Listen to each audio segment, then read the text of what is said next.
Questions without notice. Senator Gallagher. Thank you, Mr President. My question is to the Minister for Government Services, Senator Reynolds.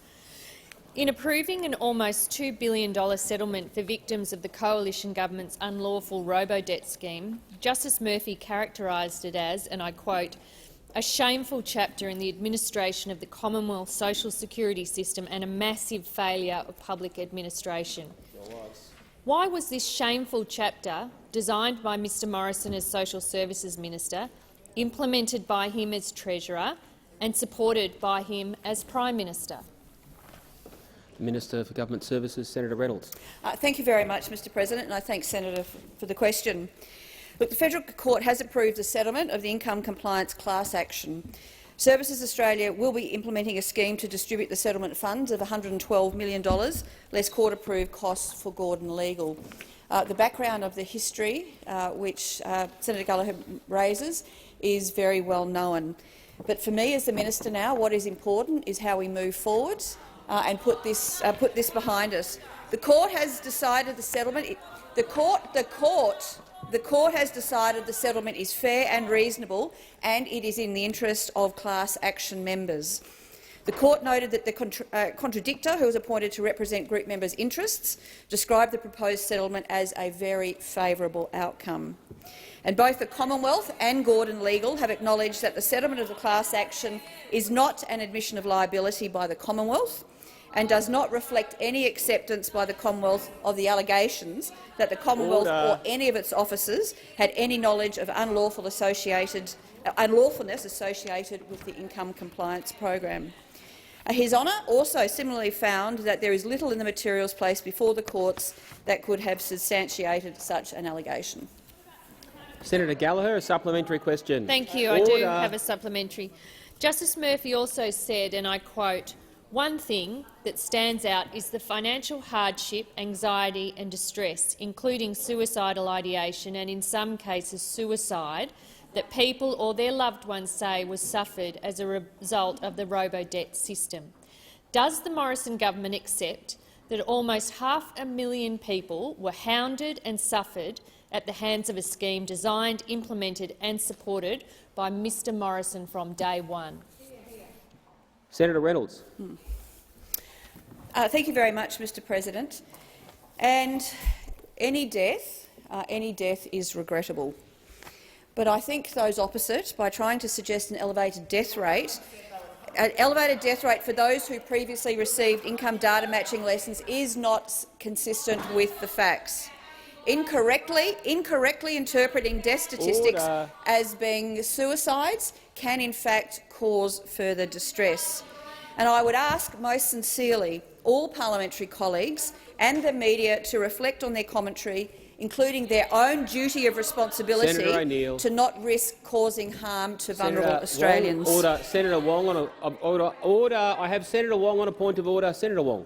Point of order, direct relevance. I think everyone in this place and some of us personally understand this is an issue that must be spoken about carefully. If you listened to what Senator Gallagher asked, she quoted Justice Murphy and she asked if this government accepted that almost 500,000 people were hounded and suffered at the hands of a scheme designed, implemented and supported by the Prime Minister from day one.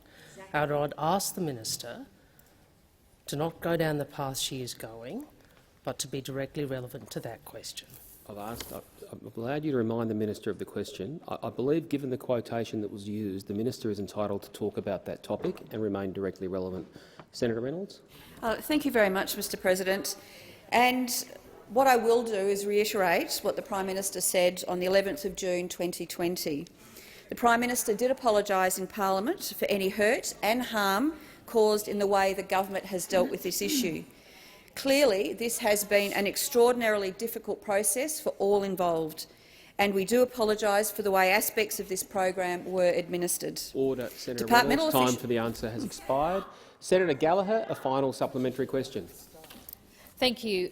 Justice Murphy also said that the harm and flaws in Mr Morrison's illegal robo-debt scheme, and I quote, should have been obvious, should have been plain, and that ministers and senior public servants should have known. How did the Morrison government keep this massive failure of public administration which is estimated to cost taxpayers an overall $4 billion, going for so long? Senator Reynolds.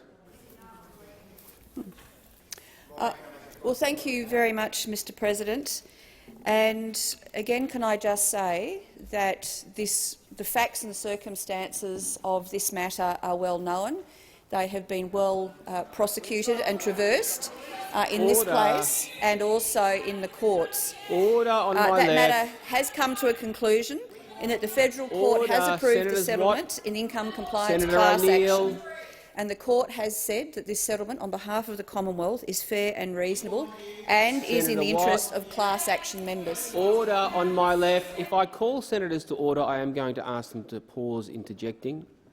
Before I go to the next question, I draw to the attention of honourable senators the presence in the chamber of the President of the Legislative Council of South Australia, the Honourable John Dawkins. On behalf of all senators, I wish you a warm welcome to the Parliament and in particular to the Senate, and with the concurrence of honourable senators, I invite the President to take a seat on the floor of the Senate.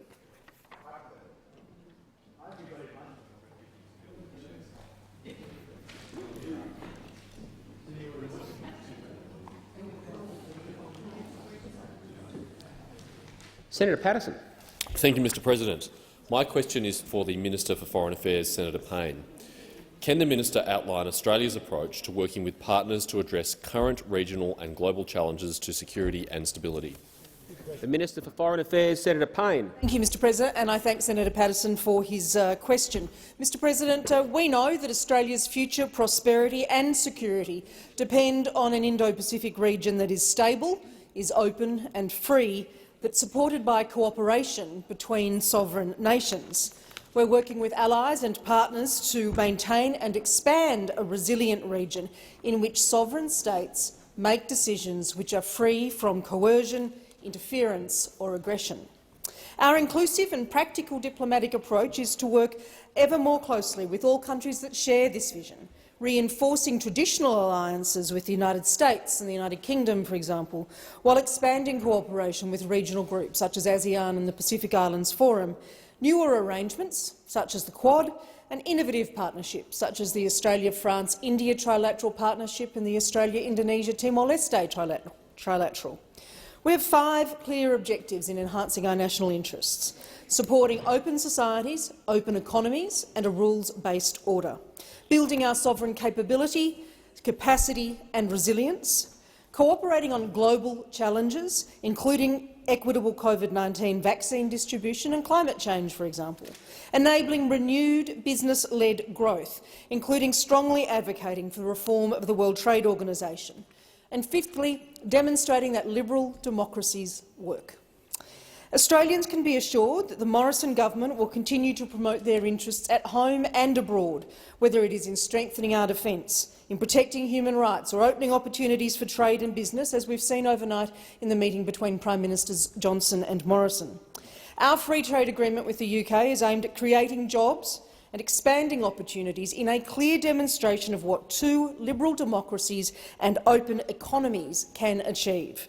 The 2 Prime Ministers will have more to say on this later today, our time. Senator Patterson, a supplementary question. Thank you, Mr. President.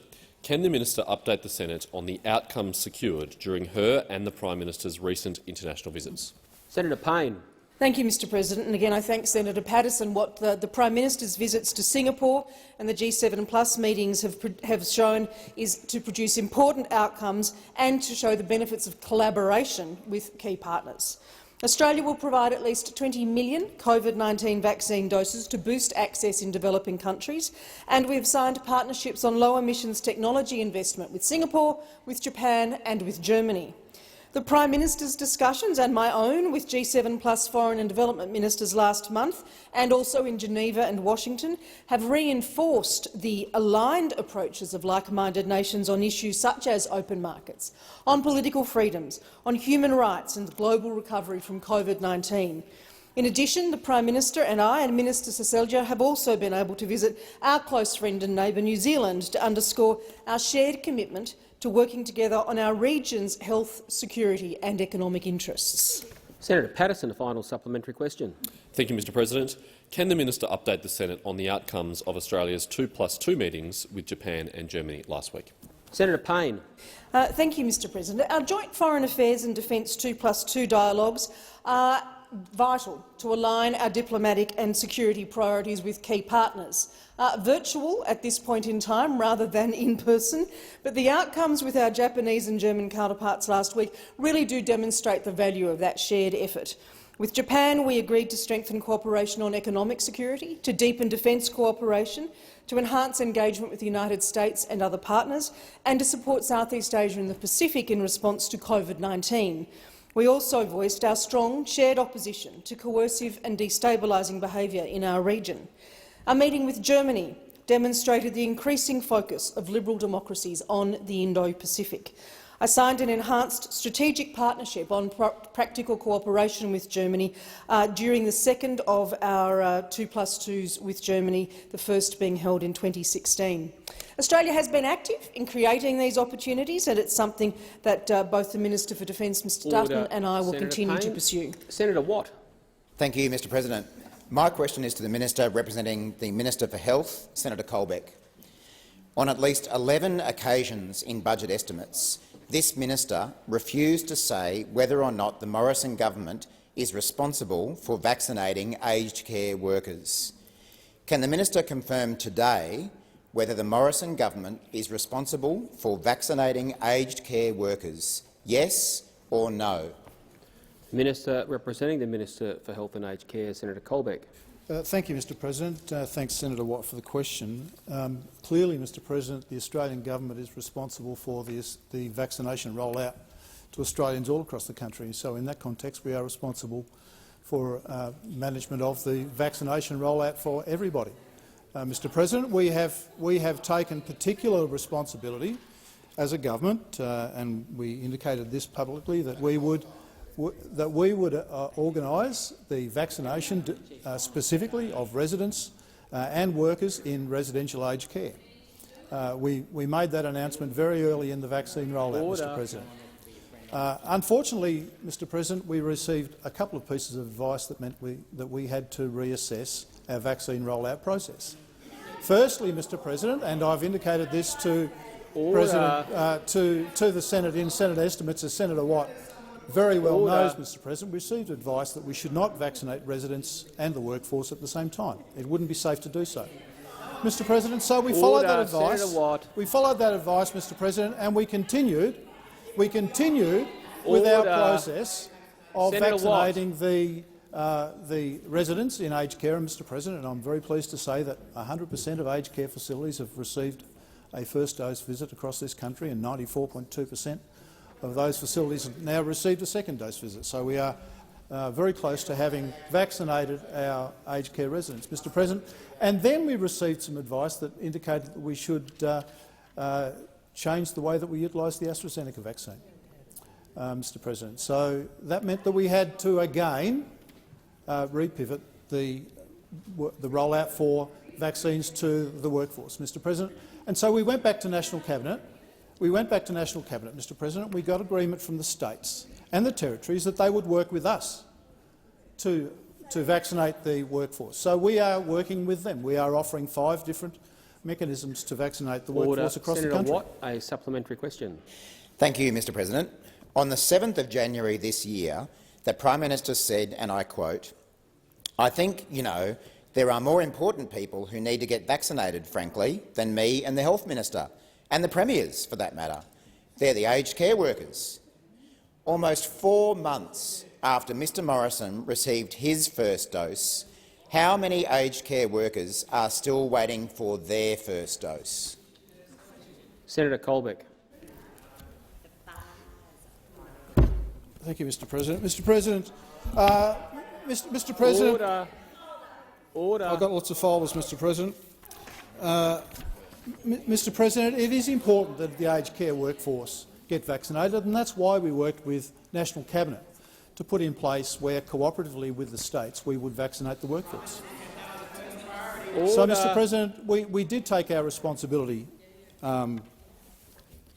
seriously, and we've worked with the states.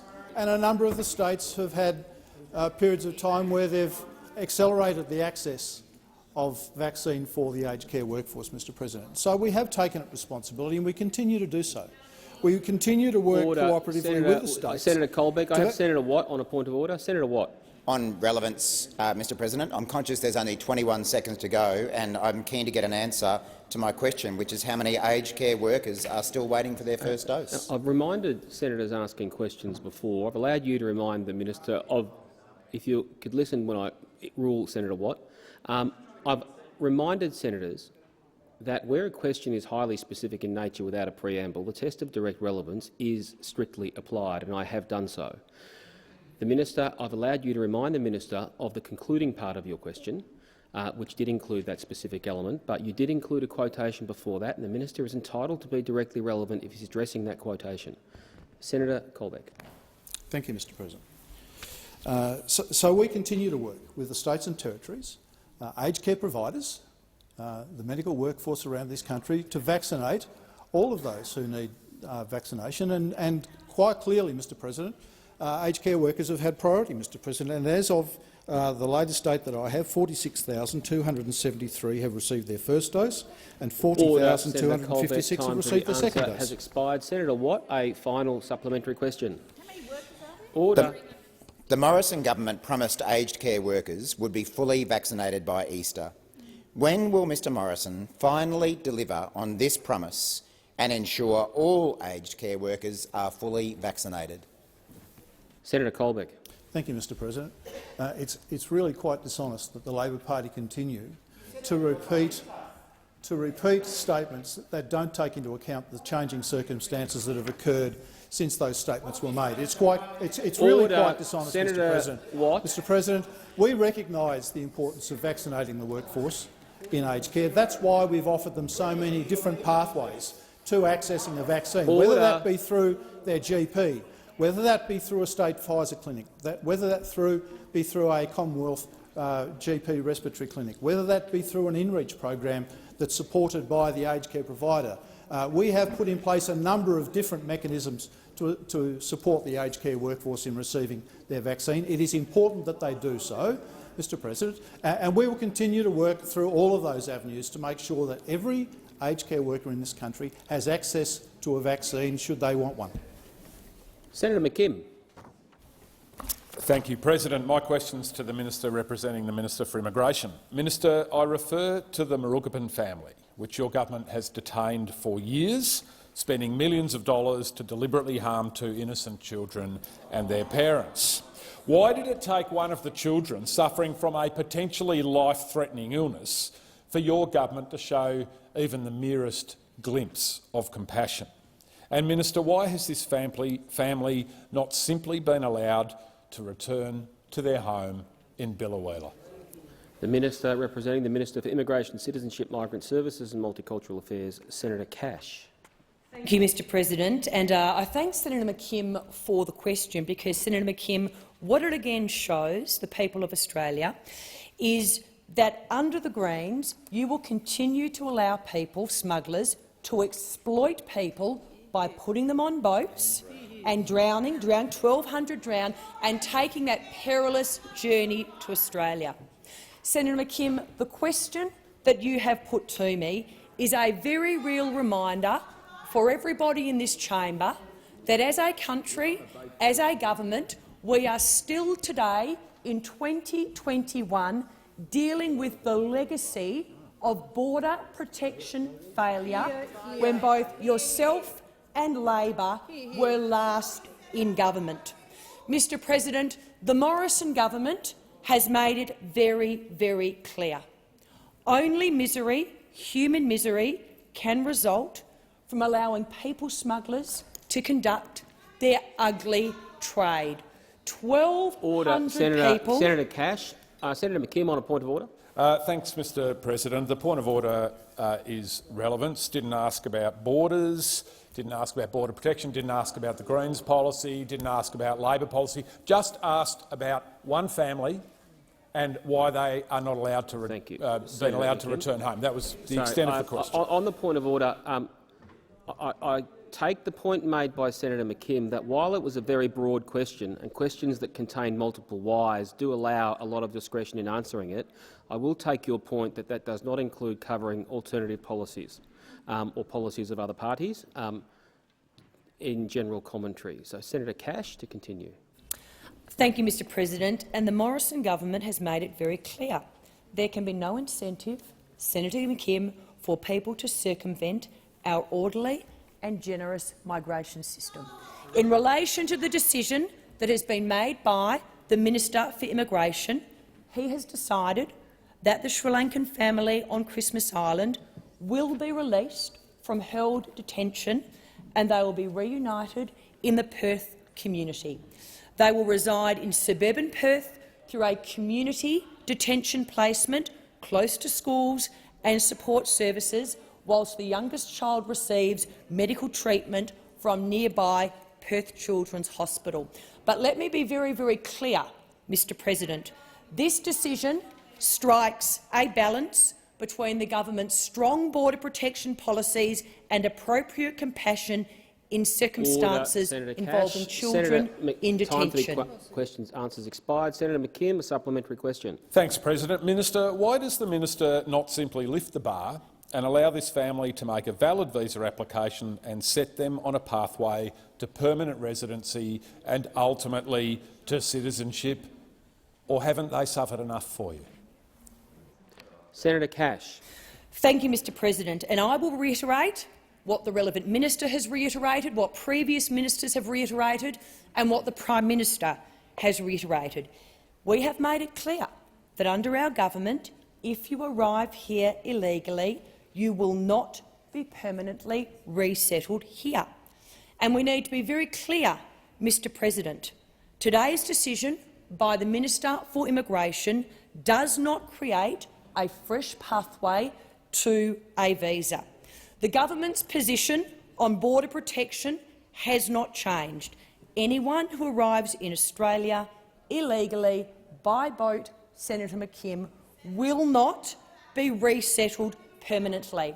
Anyone who is not found to be owed protection, and Senator McKim, as the parents have not been found to be owed protection through numerous courts now, they are expected to leave Australia. The result of what you want us to do is a clear signal to the people smugglers. Senator McKim, a final supplementary question. Thank you, President. The government's argument that this family must be detained and mistreated to prevent people from coming to Australia by boat to seek asylum is an admission, is it not, Minister, that Australia's immigration system is built on a foundation of torture. Minister, how many other government policies depend on the deliberate mistreatment of children and families to be effective?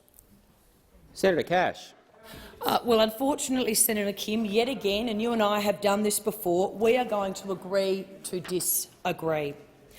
The decision that we have made strikes the right balance between our government's strong border protection policies and the Morrison government. We will not, unlike yourself, Senator McKim and the Australian Greens, we will not send a message to the people smugglers that Australia is open for business, because this case alone reminds Australians that we are still dealing in 2021 with the legacy caseload of what occurred last time, Senator McKim, when you were given the opportunity in joining with the Australian Labor Party when in government to unravel Australia's strong border protection policies. 50,000 people arriving illegally here by boat. 1,200 people, Senator McKim, that we know of, dying at sea. We will not, as a government, send that message to the people smugglers. Senator O'Neill. Thank you very much, Mr President. And my question is to the Minister representing the Minister for Health, Senator Colbeck. In Senate estimates, the CMO confirmed the source of the Victorian outbreak was from a breach in hotel quarantine in Adelaide. New South Wales Liberal Premier Gladys Berejiklian has said, and I quote, "In the future, you can't have a hotel built for tourism as a quarantine facility." Does the Morrison government agree with Premier Berejiklian? The Minister representing the Minister for Health and Aged Care, Senator Colbeck.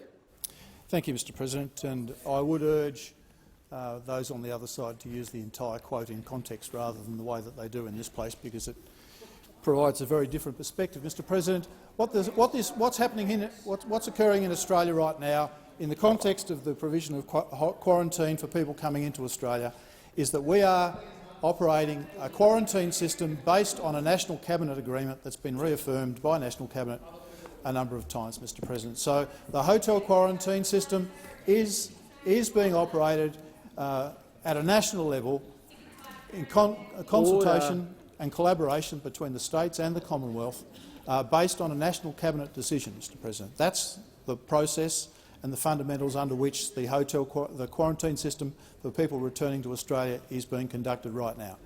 Mr President, as the Prime Minister has said and a number of my colleagues have said, we're very happy to receive submissions from states and territories with respect to further quarantine proposals.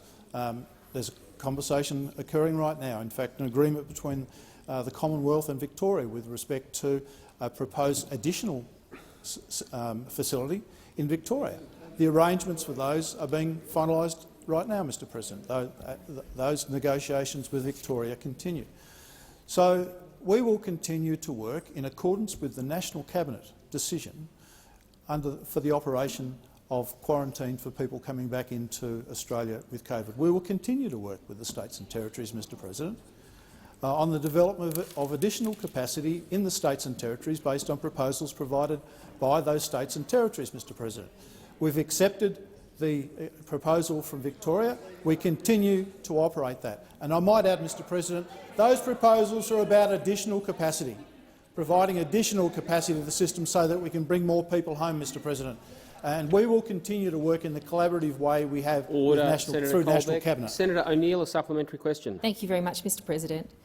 And Premier Berejiklian also said, and completely unambiguously, I quote, "If the feds want to increase capacity in New South Wales, they're going to have to build and operate a facility themselves."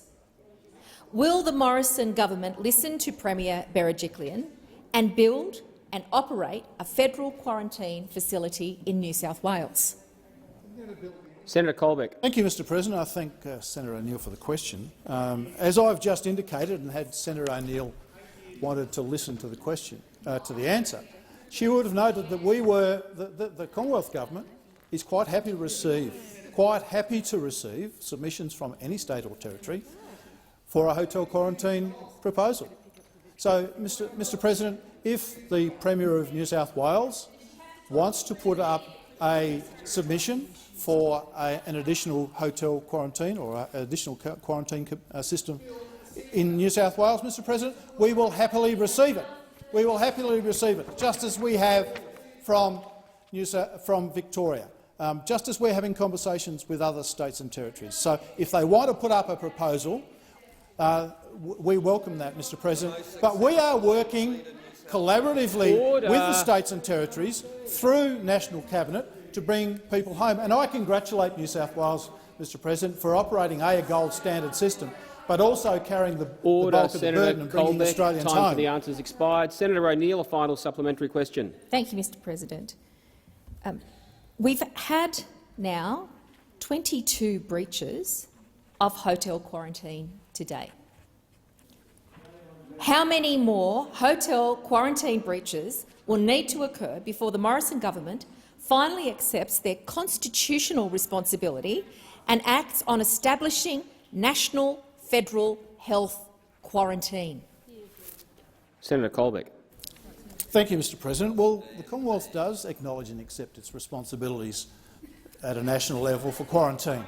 But we're working in a global pandemic circumstance, Mr President, and we're working collaboratively with the states through National Cabinet to safely bring Australians home. That's what we're doing, Mr President. We're not sitting at the sidelines just chipping away and making criticisms, Mr President. We are working cooperatively and collaboratively with the states to operate a national system of bringing Australians home through a process that was agreed by National Cabinet. And that's what we will continue to do, responsibly and collaboratively, and I think that's a really important thing that we continue to do to give Australians confidence that we have a system that is 99% effective, over 99% effective in bringing Australians home.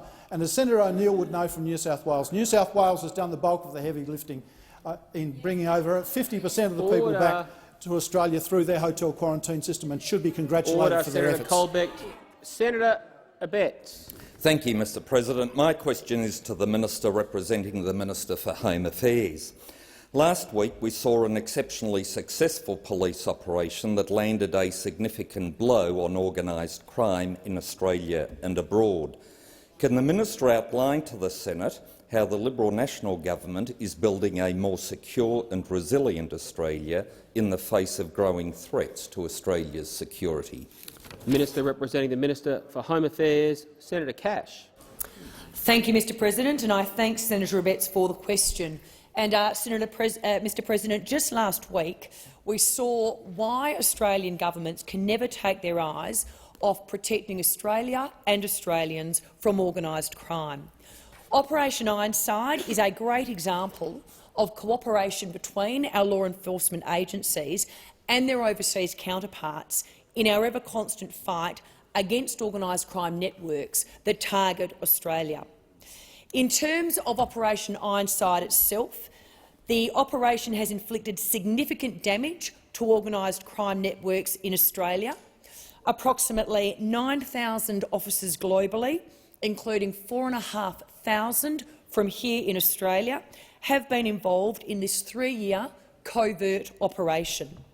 The operation has led to hundreds of alleged offenders being charged, over 100 weapons removed from our streets, and over 500 search warrants being executed across Australia. The work done by our law enforcement agencies in this operation has led to police acting on 21 threats to kill, including saving a family of 5.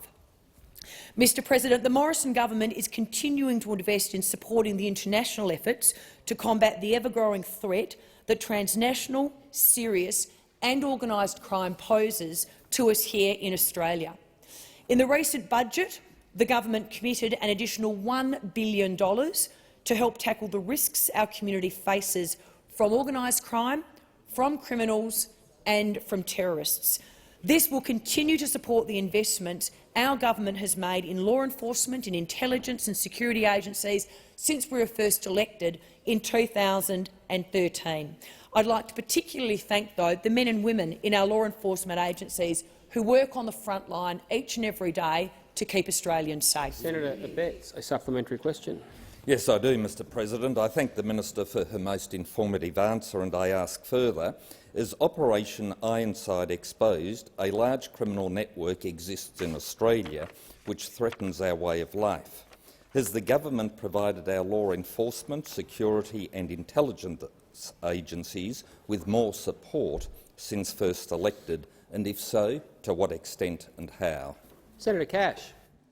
And thank you, Senator Abetz, for the additional question. And every decision we make as a government in this area of policy is to ensure that we equip our law enforcement, intelligence and security agencies with the necessary tools that they need to keep Australia and Australians safe.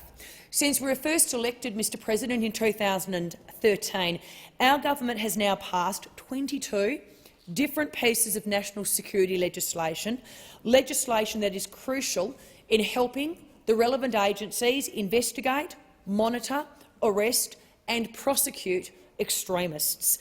Our national anti-gang squads have led to the arrest of 1,330 offenders and the seizure of over 6,000 illicit firearms and firearm parts and over 2.5 tonnes of illicit drugs and precursors, and that's at December 2020. Operation Ironside has built on this, 224 alleged offenders charged and over 100 weapons confiscated. Time has expired. Senator Abetz, a final supplementary question. I ask the Minister, how is the government providing the tools our law enforcement agencies need, as shown by the successful Operation Ironside, to identify and disrupt serious crime on the dark web? Senator Cash.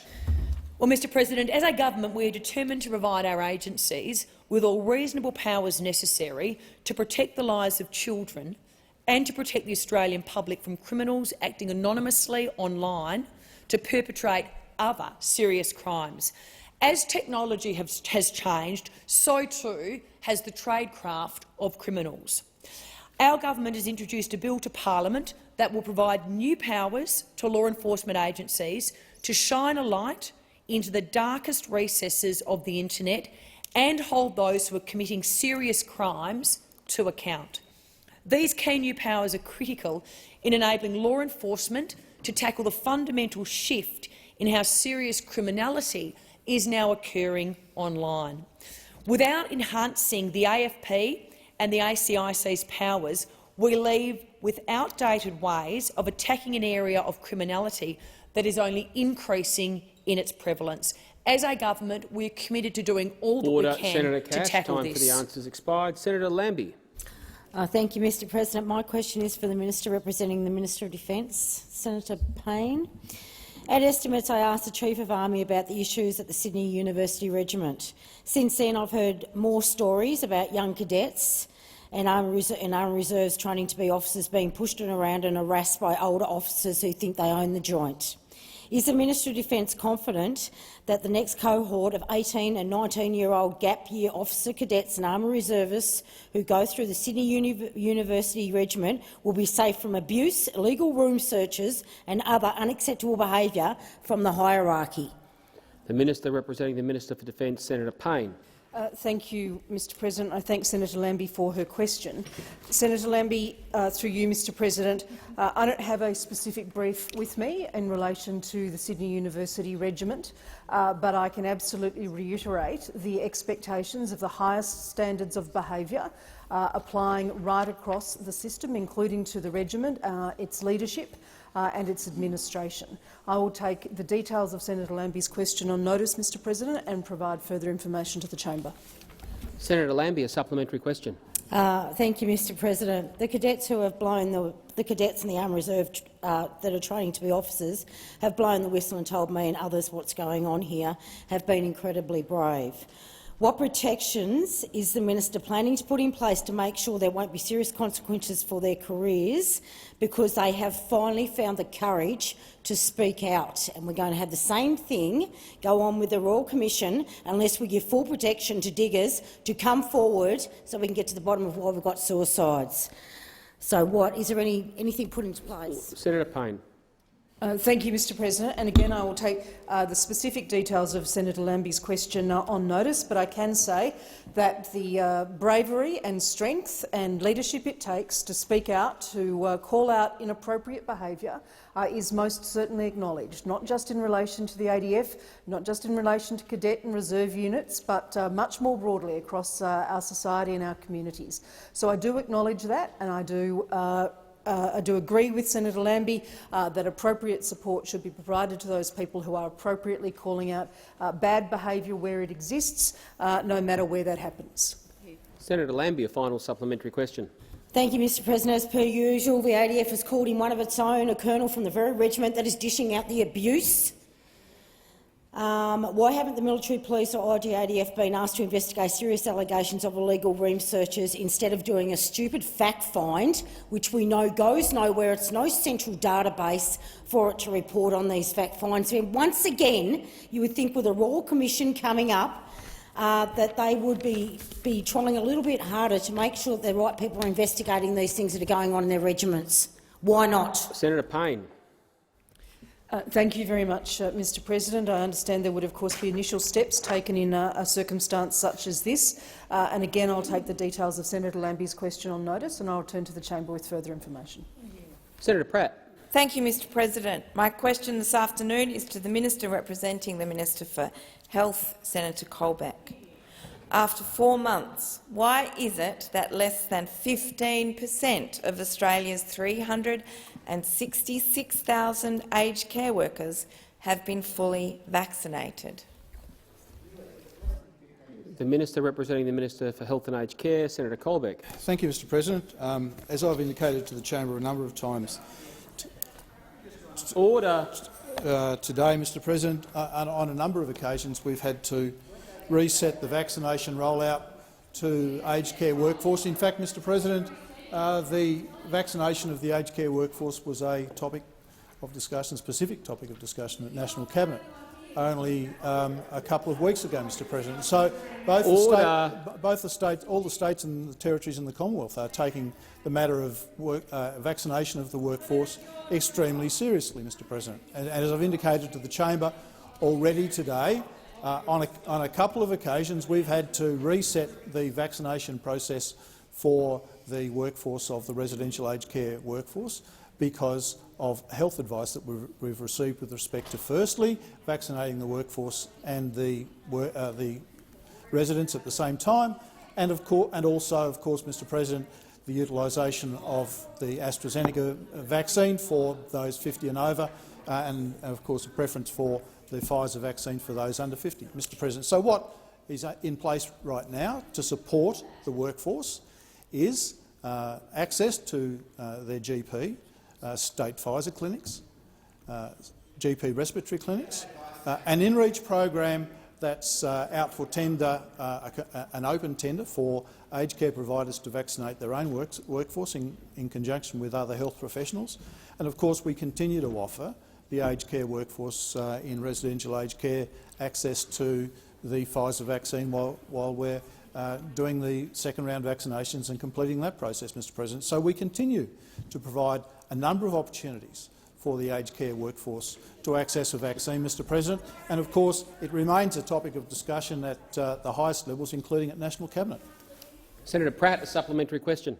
By what date will all aged care workers who want to be vaccinated be fully vaccinated? Senator Colbeck. Mr President, every aged care worker who wants to access a vaccine right now has access to a vaccine right now. They have a number of channels to access that vaccine, Mr President. They've been given priority access to that vaccine by states and territories, Mr President.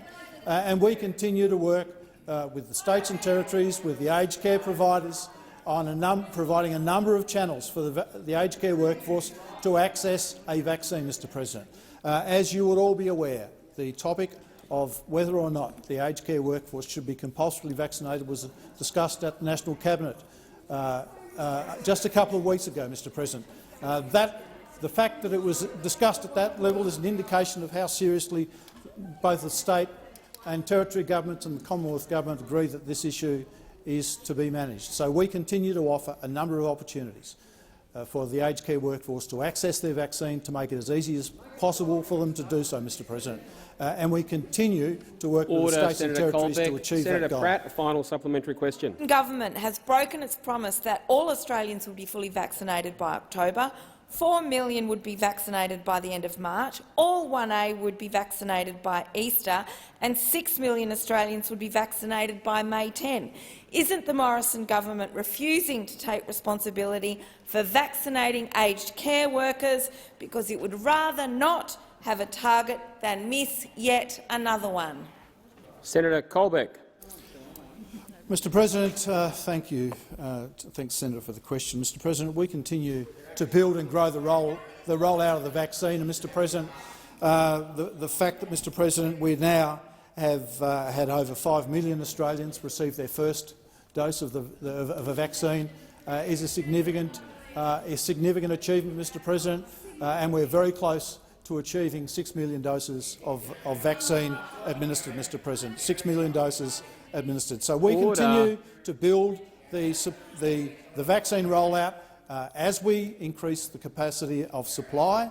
That's always been the case, that we've been basing the rollout based on the supply of vaccine into the country, our distribution to the states and territories, the GPs who have done a fantastic job, Mr President, in administering over 50% of the vaccines that have been applied, and the vaccination process continues to develop, Mr President. And we will continue to work with the states and the territories and all of the outlets to ensure Australians have access to a vaccine.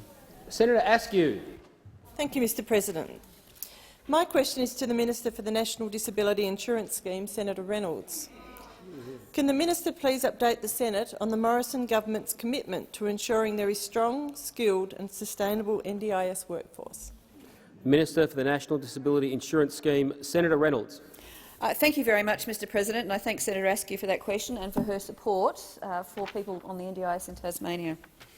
The Australian Government is committed to fully funding and delivering on the vision of the National Disability Insurance Scheme, and that of course includes ensuring there is a strong and sustainable workforce for many generations to come. Last week I had the pleasure of launching the NDIS National Workforce Plan whilst visiting Autism WA in Perth. Autism WA is an extraordinary organisation that for over 50 years has been providing life-changing services to more than 4,500 children and adults with autism. I was incredibly privileged to present long service awards to Stacey, to Ken and to Darren. These three dedicated individuals so clearly love their jobs and are passionate and proud about what they do each and every day. The values and the skills and the heart and the passion that these three bring to Autism Western Australia is what we need in our workforce, and we need so many more of them. In fact, we need 83,000 more Stacey's, Ken and Darren. Today's 270,000 Australians work in supporting and caring for 450,000 NDIS participants. However, that is not enough. We now need to recruit over the next few years another 83,000 workers into the support workforce. And that's why I've launched the NDIS National Workforce Plan. It's a comprehensive and it is a very practical blueprint for today and also well into the future. It's designed to attract workers with the values and the attributes and the heart we need, while also improving existing workers' access to training and also to new development opportunities. But to do that, we need all Senator Australians Reynolds. to understand— Senator Askew, a supplementary question. Thank you. How will this plan benefit NDIS participants, workers and providers? Senator Reynolds. Thank you very much, Mr President, and thank you again for the question, Senator Askew. This workforce plan focuses on a range of very practical initiatives that the Australian Government is implementing. But the Government is not doing this alone. We're working in partnership right across the sector. And the plan focuses on the following initiatives, which together will make a real difference. We're improving training and career opportunities for workers. We're strengthening entry pathways to the sector to provide school students and leavers and also job seekers with improved access to entry-level careers, including supported traineeships and also workforce placements. We're also innovating by creating new and accessible tools so job seekers can themselves self-assess their suitability for jobs across this sector. We're also upskilling the workforce with the development of micro-credentials, something which is long overdue in this sector. A skills passport will also speed up the recognition of training in the sector, and we're enhancing leadership opportunities for staff. The answer has expired. Senator Askew, a final supplementary question. Thank you. Could the minister advise how this NDIS workforce plan also supports alignment across the care and support workforce? Senator Reynolds. Thank you, Mr President, and indeed I can. The initiatives in this workforce plan also support workforce growth in both the aged care and veteran sectors, and this simply makes sense for us to create a single care and support workforce for all Australians who need this assistance the most. The $12.3 million care and support workforce package in this year's budget is the first stage of regulatory alignment activities across the aged care, disability and veteran care sectors. We're establishing a single worker screening check, alignment of standards and also an alignment of auditing processes and regulations. And pleasingly, for providers and also for their staff, this will significantly cut red tape and also reduce the regulatory burden, particularly for providers who work across all three sectors. The Morrison government is utterly and completely committed to creating meaningful, sustainable and also skilled careers in this critical sector. Senator Wong. Thank you, Mr President. My question is to the Minister representing the Prime Minister, Senator Birmingham. The Prime Minister has, for almost 2 years, refused to answer any questions about his friendship with prominent QAnon supporter Tim Stewart. Why? The Minister representing the Prime Minister, Senator Birmingham. Thanks. Thank you, Mr. President. And I am surprised that Senator Wong particularly has framed the question in that way. Let me make it very clear, as the Prime Minister has, that he sees QAnon as being a discredited and dangerous fringe group. The Prime Minister has been very clear in relation to his condemnation of the organisation, his rejection of the approaches of it, and, Mr. President, very clear, of course, in relation to the fact that the Prime Minister takes his security advice from the nation's security agencies. Mr. President, the Prime Minister could not have been clearer in that regard. The fact that those opposite may wish to ask questions about the husband of a friend of the Prime Minister's wife is a question for them. The Prime Minister's position in relation to the security advice and briefings he receives and his actions upon those has been clear, as has his condemnation of this organisation. Senator Wong, a supplementary question. Thank you, Mr. President. If the Prime Minister believes QAnon to be as dangerous as he claims, then can he explain why he failed for almost 2 years to repudiate the claims made by his good friend and QAnon supporter Mr Stewart, including that the term ritual sexual abuse came to appear in the Prime Minister's speech at Mr Stewart's request? These are claims Mr Stewart has made. Why has the Prime Minister not repudiated them? Senator Birmingham. No. Mr. President, the Prime Minister doesn't go around repudiating individual statements made across the nation. The Prime Minister has made clear, as I said in my primary answer, the fact that he repudiates QAnon, full stop. Senator Wong, a final supplementary question. For months, Mr Morrison tried to keep secret his request that his friend Brian Houston be invited to the White House. For nearly 2 years, he has been secretive about his relationship with Mr Stewart. Why is Mr Morrison so secretive about some of the company he keeps? Order. Senator Birmingham. No, Mr. President, indeed, I hear some of the interjections from behind me, and it is astounding, Mr. President, that here we are at 2:57 p.m. or 2:52 p.m. Coming through question time, the first parliamentary sitting week since the budget week, and I've sat here all question time and not a single question about the budget or the economy. And of course, why is that? Why is that from those opposite? Well, it must be something to do with a good economy. On a point of order. Absolutely, yes. Order. I'll call Senator Wong when I can hear her. Order across the chamber. Senator Wong. Mr President, direct relevance. The question does go to the Prime Minister's refusal to be transparent. If the Minister now wants to answer all the unanswered questions on notice, I'll give him leave to do so now. You reminded the Minister of the answer of the question. He has 36 seconds remaining to answer. Senator Birmingham.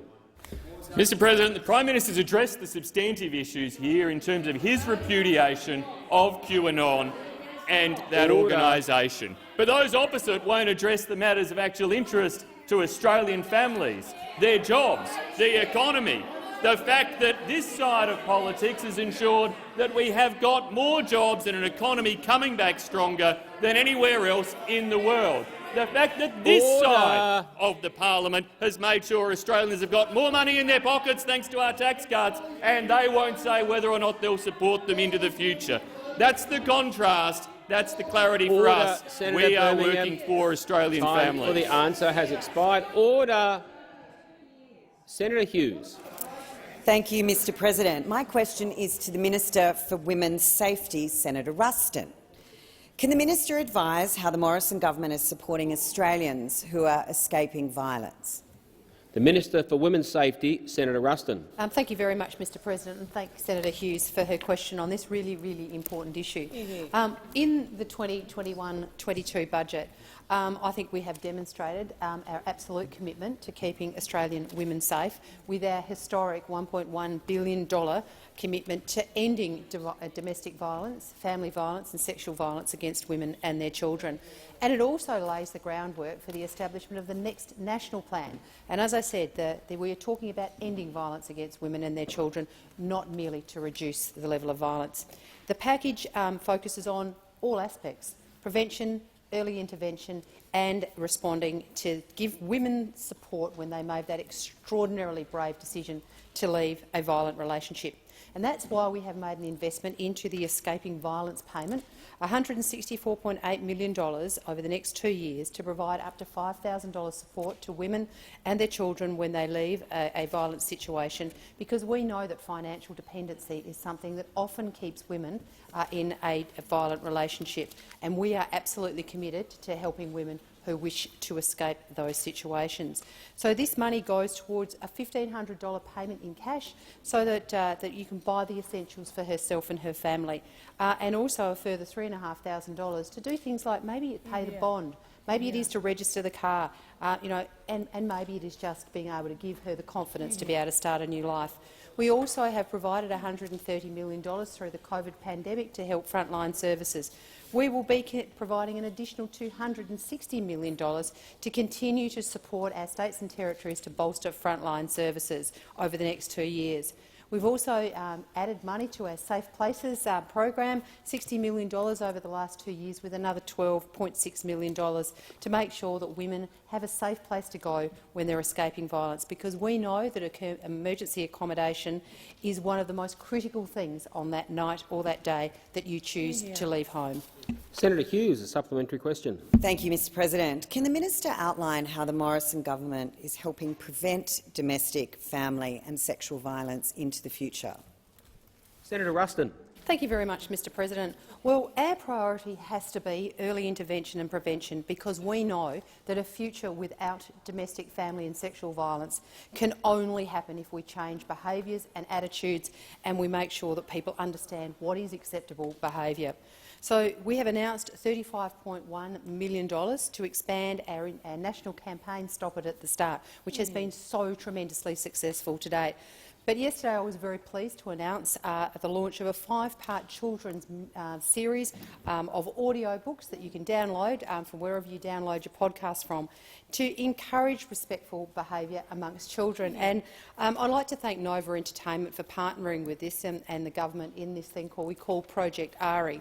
And it's a series that's been written by our children's author, Nat Moore, and focuses on a young robot called Ari, who's sent to live with a family, and he has to learn to have a human experience. It's a fantastic resource, it's great fun, and I'd encourage everybody in here to download it and listen to it. Senator Ruston. Senator Hughes, a final supplementary question. Thank you. And can the minister update the Senate on the work the Morrison government has been doing with the states and territories to keep women and children safe? Senator Ruston. Thank you very much, Mr President. Well, we know that domestic violence orders or apprehended violence orders are not worth the paper they're written on unless they're enforced. Recently, Minister Cash, Minister Payne and I convened an extraordinary meeting of our state and territory counterparts, women's safety ministers, attorneys general and police ministers to discuss how we can all work together to improve safety outcomes for women and their children, particularly in the wake of the terrible tragedies that we have seen again this year. So states shared details of what they were doing, and last week I visited Tasmania and had the opportunity to actually talk to the Tasmanian team down there about a GPS monitoring system that they have in place on people who are high-risk domestic violence order people. And the fantastic news is that we have seen an 82% decrease in the number of AVOs that have been breached since people have been on this program, and a 100% reduction in the amount of stalking that is being reported. A fantastic initiative, and I congratulate the Tasmanian Senator government. Ruston. Senator Farrell. Thank you, Mr President. My question is to the Minister for Sport, Senator Colbeck. In a submission to the Senate Select Committee on the administration of the sports grants, dated 14th of February 2020, Secretary of the Department of the Prime Minister and Cabinet, Mr Gaetjens, stated that Senator McKenzie was the final approver of funding decisions. Mr Gaetjens reaffirmed this evidence before the committee on the 22nd of July 2020.